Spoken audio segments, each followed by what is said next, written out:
Yan o. Kabit na natin. Wala, may sapin tayo kasi medyo mainit pa yung makina. Ano natin to.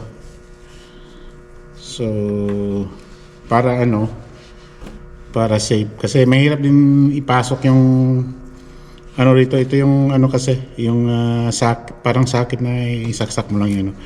Kaya lang may nakaharang yung yung washer tank. So, tabi natin dito to.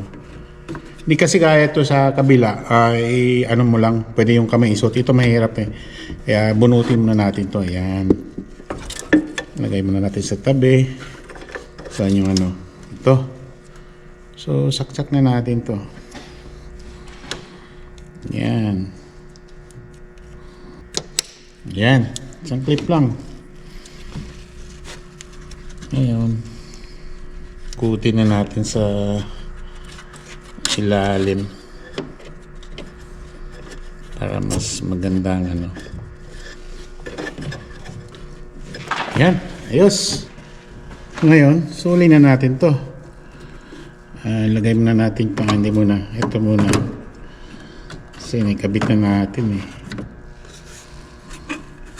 dahan tayo dahil wala akong gloves saan ba yung ito din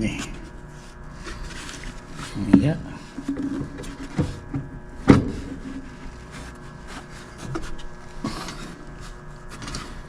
Yan.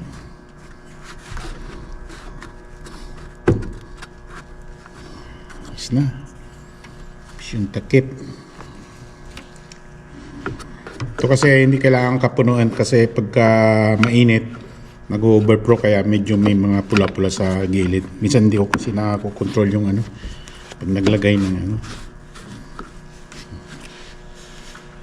ayos na. Ilaw na yan.